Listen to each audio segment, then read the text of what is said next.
Bend bow, bend bow, bend bow.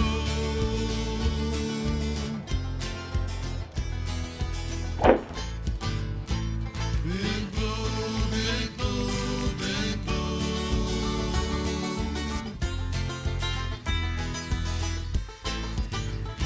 I can hear the mountains calling, I can feel the cool breeze blowing, I can see the leaves are turning on the trees. It is time to...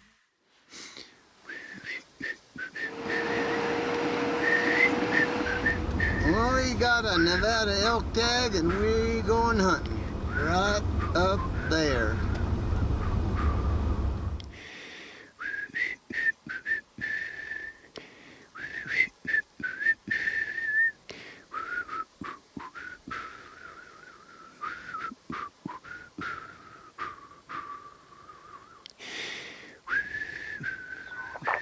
We saw everything was patch. It had been marked. We've actually bedded him just inside the aspens.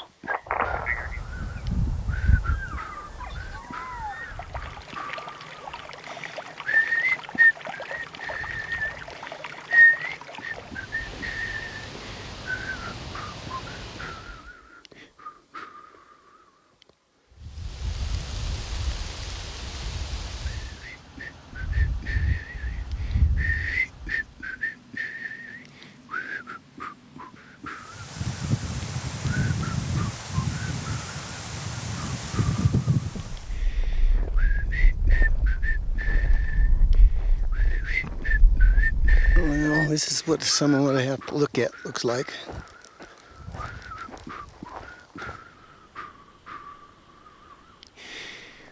I've been coming in here a lot of years. This is the driest I've ever seen it. All the little creeks that I usually find, non-existent.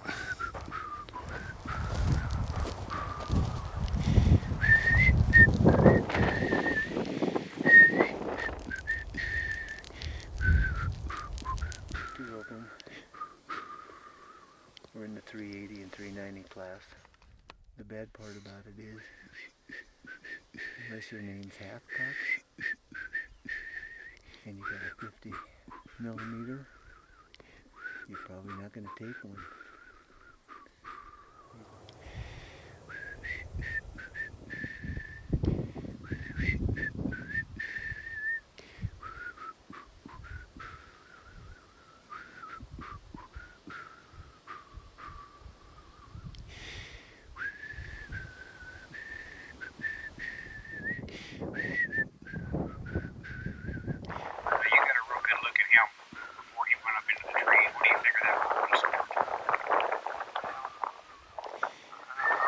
Started about 360. I'm thinking he can go up. He's got real strong ones and twos. Okay.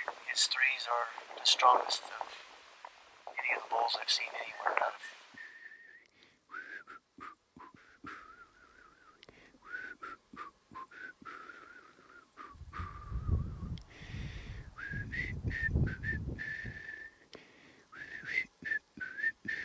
Well, we've waited for the thermals to shift and come downhill. We've got about 1,500 yards uphill to go, up to a big bench.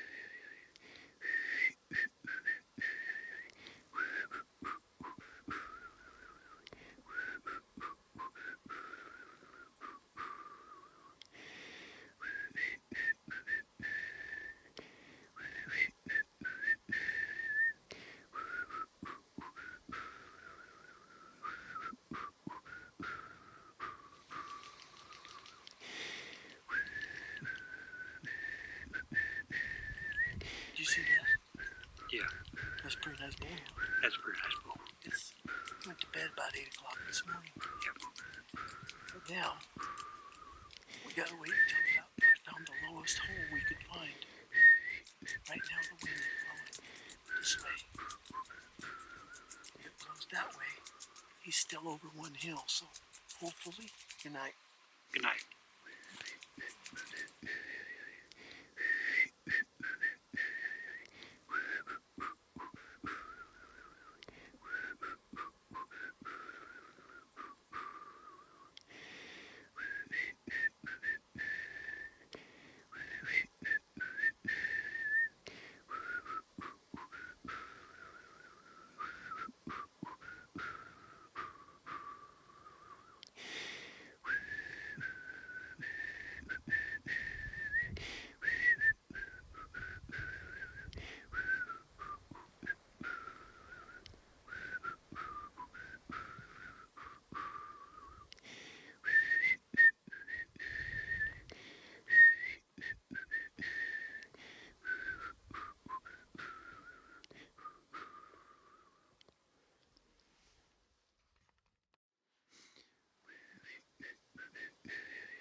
Between a mile and 3 miles away.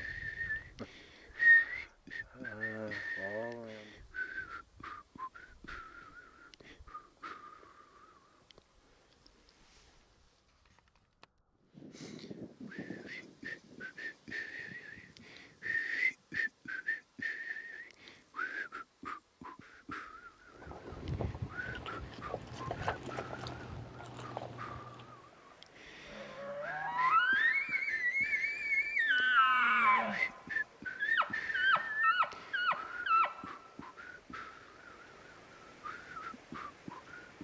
What are you looking at? I'm looking at about a 360 bull.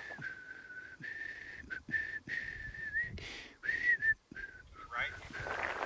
He's got long main beams, buddy.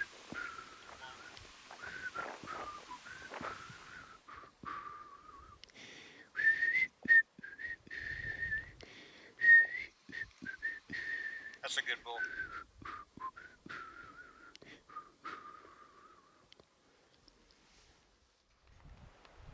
Been hunting these elk hard for 22 days. Seen a tremendous amount of bulls. Seen 24 bull elk. It was a sad day. We're gonna go home without any elk. Well, we thought we ought to wrap up this hunt. Had a great time here in Nevada. I don't know. We lost count. Somewhere over 300 different bulls. Most of those bulls were over 300 easily. And I don't even know. Probably half of those bulls again were in the 340 to 350 up class. You only saw two really nice bulls. That was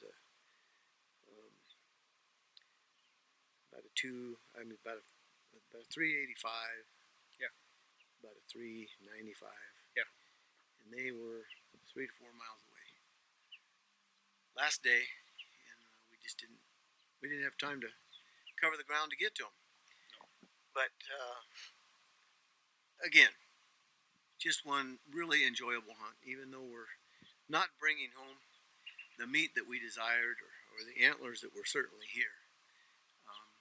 I couldn't have asked for a better hunt, and I would do it again in a second because of all the experience we got. Yes.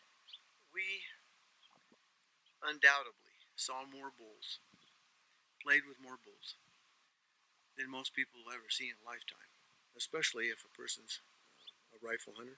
Yeah. You're probably never going to see that many bulls in all the seasons you hunt together. So I'd highly suggest build your points in Nevada and get down there and hunt. What do you got to say to wrap things up? I would say that is totally correct. Just like you said, I mean, working a guy go that can get that much experience on really big bulls in the time frame that we had. I mean, my gosh, I don't. we lost track of the numbers of big bulls that we actually saw, and we by no means got all the bulls that we saw on film. Sometimes it just doesn't work out to do that. But the experience was absolutely incredible. I think we're walking away from this hunt better elk hunters. Number one, because of the experiences that we've been able to share together on these elk and these numbers, and the opportunities just kept coming. But this open country and the fact that these bulls did not really act like the bulls you see in Montana, Wyoming, and that sort of thing. They didn't really get into the rut, start bugling. They definitely were not responsive to calls. And you had to hunt them sort of like you'd hunt open country mule deer. And in the country that we hunted, as you saw on film, you're dealing with that, not only open country like that, but you're dealing with this pea-sized lava rock that makes it next to impossible to stalk anything with any degree of success. But wow, like Rodney said, what an experience! Incredible. I was just thinking one of the most difficult items we had to deal with. I don't know that I've ever seen or hunted any place that had consistently unpredictable winds. Yes. And that just made it so a lot of times we couldn't even start the stalks. We'd Right. get into them and then we'd just have to abort them because Exactly. the winds were just so crazy and they would change so many times. Exactly.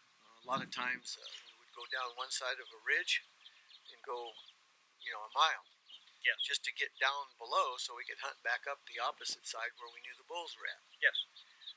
Yes. So we covered a lot of ground. There's no doubt about that.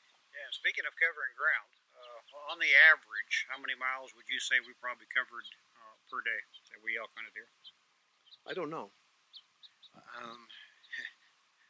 I would say the average was probably around 5 miles a day. Okay.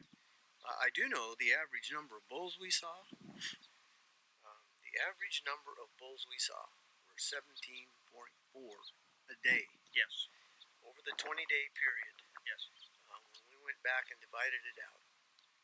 Again, where in the world are you going to see quality bulls like that? Yeah. Those kind of numbers. So the opportunities were there. They just didn't present themselves for a shot. Never pulled the string back, but we had a great time. Absolutely. Looking forward to the next one. Absolutely.